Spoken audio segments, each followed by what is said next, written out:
Let us start. आज का जो टॉपिक है हम लोग शुरू करते हैं दोस्तों। दोस्तों सबसे पहले तो मैं ये कहना चाहूंगा कि इस बार का जो बजट है काफी पॉजिटिविटी के साथ आया हुआ है। और ये पॉजिटिविटी ये कहां से पता चलता है कि यस लोगों ने इस बजट का स्वीकार किया है। तो पहली बार ऐसा हुआ है, first time in the history of last 10 budgets, पहली बार हिस्ट्री में ऐसा हुआ है कि पिछले जो 10 बजट जो लगे हैं उसमें फर्स्ट टाइम शेयर मार्केट 5% से राइज हुआ है। अगर शेयर मार्केट डाउन जा रहा है तो यह समझना है कि कहीं ना कहीं बिजनेस को ग्रोथ मिलने वाला बजट नहीं है। कहीं ना कहीं गवर्नमेंट ने गरीबों के लिए, नीचे के जो पिछड़े हुए वर्ग है उनके लिए ज्यादा फंड देना, ये करना वो करना, सारे सब्सिडीज देना। और देखो ये लोग अगर किसी के सच में भले के लिए कर रहे हैं तो अच्छी बात है, बट वोट बैंक के लिए जो किया जाता है तो डेट इज रॉन्ग। और ऐसा जब जब हुआ है तो पिछले 10 साल के बजट में हमेशा मार्केट माइनस में गया है, या तो अगर अब भी हुआ तो 1%, 1.5%, 2% के आसपास अप हुआ है। बट ये पहली बार ऐसा हुआ कि पिछले 10 सालों के बजट में 5% मार्केट सीधा एक ही दिन के अंदर में जंप ले लिया। राइट, सो वो बहुत ही सराहनीय है। That is around 2500 point in a single day बढ़ना एक बहुत बड़ी बात है। सो इससे पता चलता है कि ये बजट जो है वो सबके लिए अच्छा है और बिजनेस इसमें अच्छी तरह से आगे बढ़ेगा। अगर शेयर मार्केट ने उसका स्वागत किया, इसका मतलब कि व्यापार धंधा बिजनेस बढ़ेगा। ये बिल्कुल उम्मीद नहीं थी लोगों को विपरीत उम्मीद थी। लोगों को यह लगा था कि इस बार बहुत सारे टैक्सेस आएंगे, क्योंकि कोरोना काल था, कोरोना में ये हो गया वो हो गया, आज इतने सारे अस्पताल, इतना सारा खर्चा। तो लोगों को यह लगा था, कॉर्पोरेट वर्ल्ड को ये पूरा डर था कि इस बार 2-5% कोरोना के नाम पे टैक्स ज्यादा कर दिया जाएगा, कॉर्पोरेट टैक्स को बढ़ाया जाएगा। बट कोई भी टैक्स को न बढ़ाते हुए बिजनेस की फेवर का ये पूरा बजट इस बार का निकला है, जिसको शेयर मार्केट ने वेलकम किया है। इस बार हेल्थ बजट जो है उसको डबल कर दिया है। जो हेल्थ बजट है करीब करीब 2,30,000 करोड़ का हेल्थ बजट डिक्लेयर किया है। That is almost 135% higher than last year। 135% ज्यादा है इस बार का हेल्थ बजट।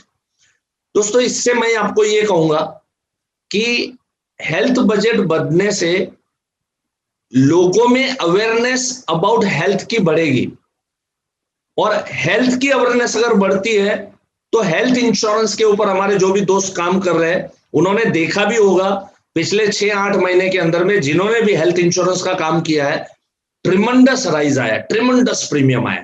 तो हेल्थ बजट अगर बढ़ा है तो साथ साथ में अपने को लोगों की अवेयरनेस भी बढ़ती है।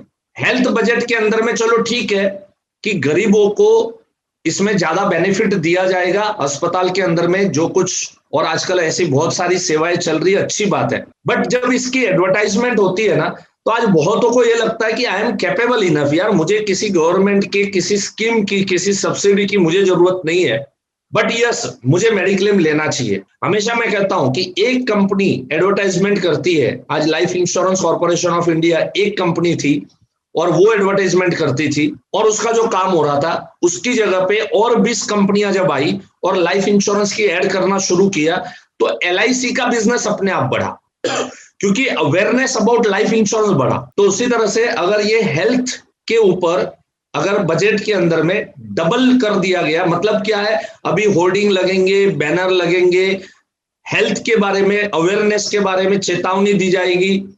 ये सब प्रोग्राम जो होंगे, इस प्रोग्राम में लोगों की हेल्थ अवेयरनेस बढ़ेगी, और हेल्थ अवेयरनेस बढ़ेगी तो दो काम में आएगा, एक तो हेल्थ इंश्योरेंस भी बिकेगा, और दूसरा बात है अगर लोगों की हेल्थ अवेयरनेस अच्छी होगी तो हमें भी अच्छे बीमे मिलने की संभावना है, दैट एक्स्ट्रा लगने के चांसेस कम होंगे, लोगों की सेहत अच्छी रहेगी। तो इसको मैं इस नजरिए से देखता हूं, इंश्योरेंस सब्जेक्ट के नजरिए से अगर मैं देखूं तो कि ये भी हमारे फेवर में है। सो 2,87,000 करो, it will create more awareness about health insurance products. So health insurance product का अवेयरनेस अभी डे बाय डे बढ़ रहा है और बढ़ेगा भी। देयर इज नो चेंजेस, कोई भी चेंज नहीं है इनकम टैक्स स्लैब के अंदर में। जो पिछले साल का था as it is, income tax slab भी एज इट इज रखा है। यहां पर भी लोगों को डर था, लोगों को डाउट था कि एक्स्ट्रा कुछ तो भी किया जाएगा, एक्स्ट्रा ज्यादा टैक्स लिया जाएगा, क्योंकि गवर्नमेंट को अभी पैसों की सख्त जरूरत है। व्यापार धंधा 6-8 महीना कम हो चुका है, जीएसटी कम मिला है, टैक्स कम मिला है। ये सब को देखते हुए बहुत बड़े बड़े उद्योगपतियों का भी ये मानना था कि इस बार का बजट बहुत टाइट रहेगा, इस बार कुछ हम ज्यादा उम्मीद नहीं कर सकते। बट सच में सराहनीय बजट इस बार निकला हुआ है। एक न्यूज ये है, गुड न्यूज ये है कि जितने भी डिपोजिटर्स है, सो डिपॉजिट इंश्योरेंस कवर, सो जिसको हम लोग DICGC एक्ट 1961 जो कहते हैं, उसमें अमेंडमेंट आने के चांसेस है। अब उसमें क्या क्या अमेंडमेंट आएंगे वो आने वाले साल में अपने को पता चलेगा। बट बहुत सारे चेंजेस इसके अंदर में गवर्नमेंट ने सुझाव दिया है। So to reduce the stress of depositors, जो भी डिपोजिटर्स है उनके स्ट्रेस को रिड्यूस करने के लिए ये दिया गया। देखिए, इसको मैं ये कहूंगा कि आज तक है ना, लोगों को ये पता ही नहीं है कि बैंक में जो पैसे पड़े हैं उनको लगता है ये सारे पैसे सेफ है और इन पैसों के सामने कुछ भी, मुझे कोई रिस्क नहीं है, जीरो रिस्क है, लोग ये मान के चलते हैं। जनरली हमने देखा है कि लोग पैसे ऐसी जगह पे जहां लगाते हैं, ज्यादा लगाते हैं जहां पर रिस्क फैक्टर जो है वो नहीं के बराबर है। बट अफसोस की बात है, ये हकीकत सच नहीं है।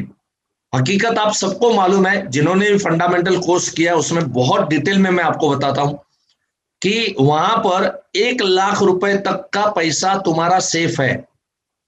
अगर आपका जिस भी अकाउंट में, और अभी तक 1 लाख है, अभी वो प्रस्ताव बढ़ा के अभी 5 लाख होने जा रहा है, राइट। इसके लिए बहुत सारे अमेंडमेंट की जरूरत पड़ेगी जो सांसद के अंदर में किए जाएंगे।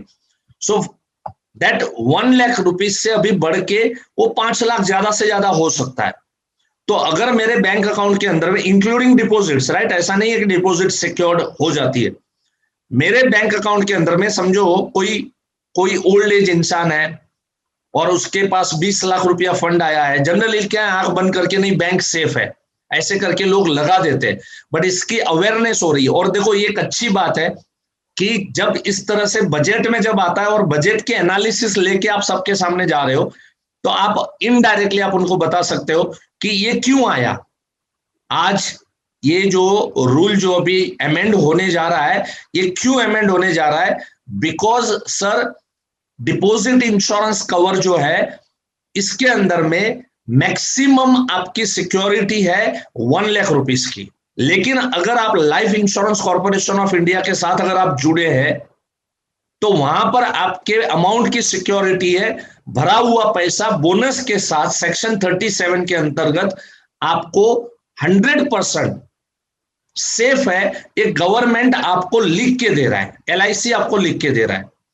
तो अगर इसकी अवेयरनेस बढ़ेगी ना, तो अपने आप इस चीज की भी अवेयरनेस जो है वो बढ़ेगी, right.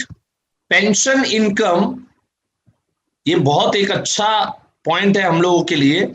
Pension income and interest income is totally tax free after age 75। 75 के बाद पेंशन की जो भी इनकम है और इंटरेस्ट की इनकम है, अगर ये दो इनकम है, तो 75 अबाउ के इंसान को रिटर्न फाइल करने से छूट दे दी गई है। सो उसको रिटर्न फाइल करने की जरूरत ही नहीं है अगर उसके पास दो इनकम है, pension income and interest income. तो यहां पर हम लोग बहुत अच्छी तरीके से ये बता सकते हैं, हमारे जितने भी सिंगल प्रीमियम प्रोडक्ट है उसको बेचने के लिए एक बहुत अच्छा सपोर्ट आप लोगों को प्रोवाइड हो रहा है कि अगर ये दो इनकम आपकी है और 75 एज अगर आप क्रॉस कर रहे हो, तो आपका पूरा का पूरा जो है इनकम कितनी भी होने दो, that pension income is totally tax free हो जाएगी। और इसमें एक विशेष मैं आप लोगों को इसके पहले भी बता चुका हूं, जस्ट आपको याद दिला रहा हूं, जो मैंने आपको कहा था, कभी भी पेंशन इनकम टैक्सेबल ये वर्ड कभी यूज नहीं करना। हमेशा ये यूज करो कि pension income is taxable income. अगर आप 60 साल के हो गए और उस समय पे सिर्फ पेंशन की ही इनकम है और इनकम स्लैब जो है टैक्स का जो स्लैब है वो बढ़ते बढ़ते 12 लाख हो चुका है और आपको LIC से पेंशन आ रहा है 8 लाख रुपए सालाना, कोई टैक्स भरने की आपको जरूरत नहीं है। सो टैक्स काट के LIC नहीं देती है, LIC इनकम दे देती है, पेंशन दे देती है, उसके बाद में आपको रिटर्न फाइल करना पड़ता है और अगर आपकी इनकम जो है टैक्सेबल में आती है तो आपको टैक्स भरना पड़ेगा। बट अब इस अमेंडमेंट से, इस रूल से, अगर आप 75 के अबाव है तो आपको कोई भी टैक्स भरने की जरूरत नहीं है। कौन सी दो इनकम की बात चल रही है? Pension and interest, right. Business income होगी तो ऑब्वियसली उसको रिटर्न फाइल करना पड़ेगा और उसको जो भी टैक्स भरना है वो भरना पड़ेगा।